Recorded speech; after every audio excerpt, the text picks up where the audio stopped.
the key point here. What transpired at Chicago to my quarterback? As Troy Aikman pointed out, I think he actually broke the news yesterday on the broadcast on Fox. Dak Prescott played yesterday with a fractured index finger. He said it was a hairline fracture, but it's his index finger in his throwing hand, hairline fracture. Can't feel great. He came out with tape on it, and he finally just chucked the tape in the first quarter and said, nope, I'm not going to do it. He also got his left wrist hurt. So he was on the injury report. I told you this on Friday all week. Left wrist and index finger. It is fractured. He got a frog hair fracture in his index finger. Okay. People didn't even know frogs had hair, Jenny. Yeah. That's how fine the fracture it is. Stop this notion, Ever tried to throw a football with that? Stop. No. We're not going to do this. Think that felt we're not going to, Skip. We're not going to do this. Yes, we're going to do it. We're not going to do because it's a dead solid fact. No. My quarterback, as usual, gutted it up, sucked it up, and inspired the whole football team by going out there and playing his tail off.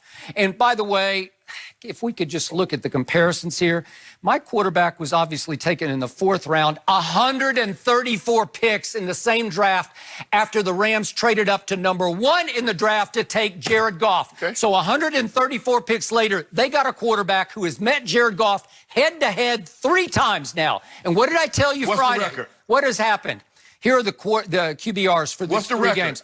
It's my turn, I think.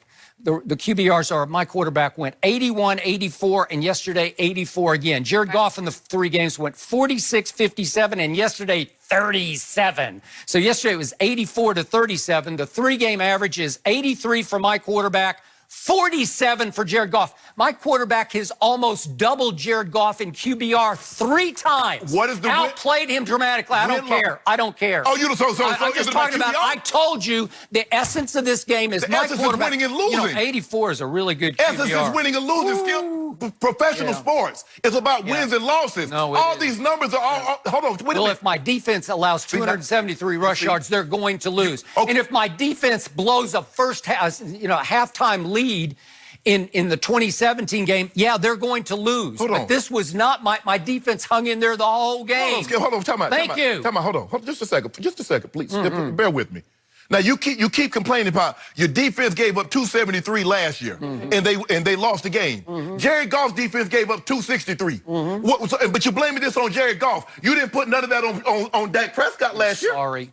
His body language is sorry. He's uninspirational. He's not a leader. My quarterback, you could see from the first play of the game when he actually was allowed to run the football and set the tone. What set the tone for the whole game? What did you see Clay Matthews doing the whole game?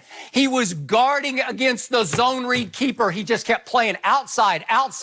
He's going to keep it. He's going to keep it because the first play of the game, my quarterback, as I pounded this desk to do, kept the football for 7 yards, and here we went. They didn't let him run with it much more the rest of the game, but he can gash you because he is a playmaker. And that Tavon Austin play where he dodged Dante Fowler, it's hard to get my quarterback on the ground. It's why you couldn't sack him yesterday. And that brings me to Zeke. Again, Zeke had his breakout game of the year. I told you, he willed himself through no holes in the defense. He carried the pile just by sheer leg drive, body lean, and I loved it. But you want to talk about thunder and all of a sudden lightning?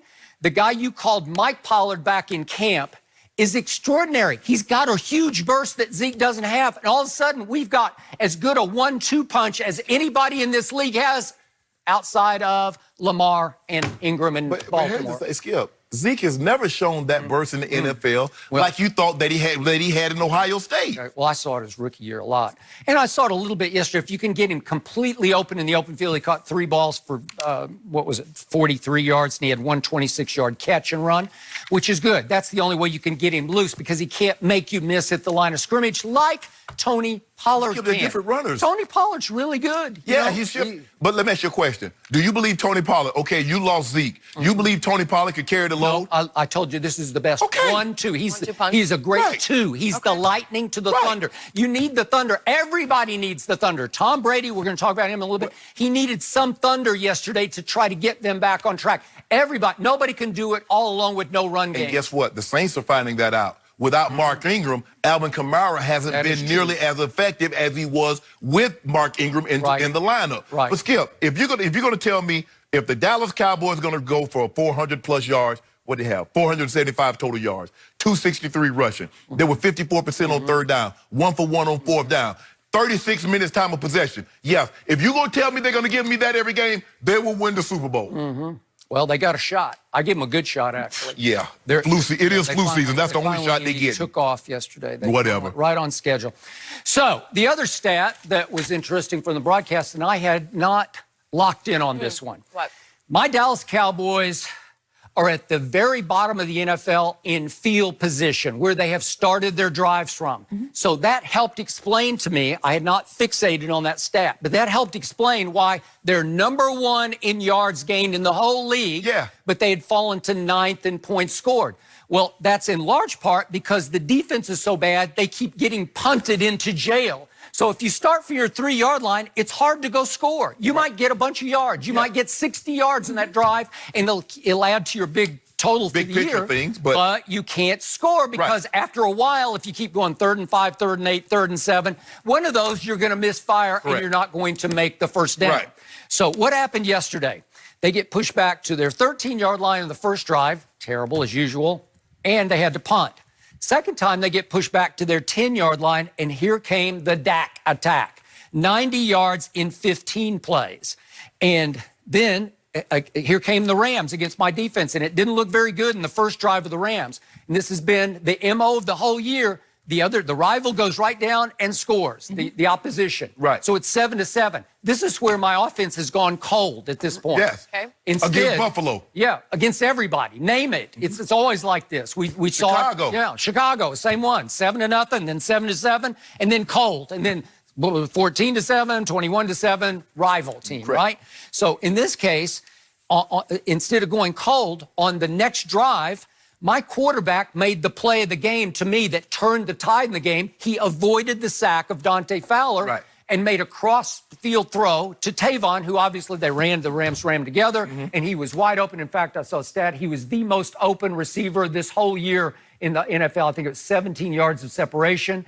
And that flipped their switch somehow. That broke the game open. It broke the game open because the next Cowboy drive, started at the 3-yard line, and it goes 97 yards in 14 plays for the 21-7 touchdown, which ignited all that high-fiving up in Jerry's box because that pretty much drove the final nail in that coffin. And on that drive, guess what? It was actually a second stringer's drive because guess who made the 2 big catches on the drive? Shannon Jarwin. Blake Jarwin. He made 2. They get stuck at 3rd and 4 from their own 9-yard line. It's a pretty key down. This is the one they've been missing all year. Skip, he's explosive. And he hit him for 20 yards because Dak calls him maybe the best athlete on the team. Skip, if you just watch the way he catches the ball and the way he maneuvers, I mean, he's catching what we call drag routes, which is 10 yards. And he's getting 8. He's getting 12, 14 yards. That's what... Jason Witten can't do that. Jason Witten made an unbelievable one-hand snag. He just doesn't do that. But in general, to your point, he's going to catch 3-yard passes, and it's going to go nowhere else. It's going to be 3 yards. It's 3 yards. But Blake Jarwin, when he catches one up the boundary, he gets loose. And because the thing is, Skip, he gets so much separation to begin with. He does. So he's able to catch the ball and turn and run. Because Jason can't get that separation anymore, wherever he catches it, now he's really sure-handed, but wherever he catches it, that's where he's going to be. And then he had another 20-yard catch in that drive. And then the backup, Tony Pollard, comes in and gets loose for 25 yards. So you're doing it with the second string guys. And finally, it gets down to a 4th and 1. Dak sneaks. And then they gave it to Zeke 3 straight times for 3 yards, 1 yard, 1 yard, touchdown, 21-7, basically game over. So what if I told you going into this game that my 3 starting receivers would each catch 1 ball for not very much yards? What if I told you Amari, Gallup, and Randall Cobb each caught 1 ball in this game? Because that's all they caught was 1 ball. What would you have told me? Well, I wasn't going to be surprised because you knew Jalen Ramsey was going to shadow Coop. So that took him out of the game, basically. He did catch 1 ball in the first drive. That was impressive, and it was just because Dak got outside the pocket and fired it over the middle, and he just sat down like in a broken route. Okay, so that was it. That was his whole contribution for the whole day. And yet it didn't matter because Blake Jarwin contributed. Jason Witten contributed. Zeke caught 3 passes. Right. So they mixed it up, and obviously between Zeke and Tony Pollard, they dominated the clock. And it was the first time all year that they dominated time of possession. They didn't really need to catch anything. Okay. If you let you got to catch some. But Skip, if you let a team run the ball like this and can control the clock like they did, you're gonna lose. Okay. I mean, you give up 263 and you carry the ball for 22 yards. Man, you're gonna lose. You're losing. So you losing. My final point is the man you have occasionally often called the best player in all of football is Aaron Donald. Yep. And every time he plays against Dallas, it's been 4 total times, but 3 times against Dak's team, I just can't find him in the game.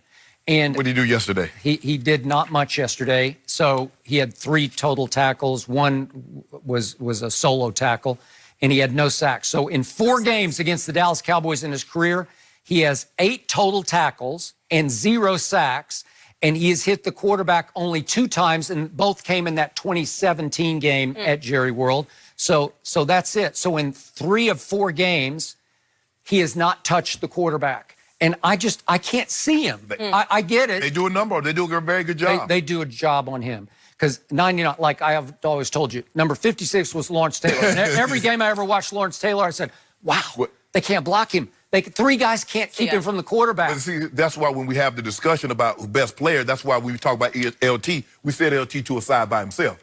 We don't put nobody in that category. Nobody. He deserves to be by himself. No, I got it. But 99 for the Rams, I just don't see enough of it. Yeah.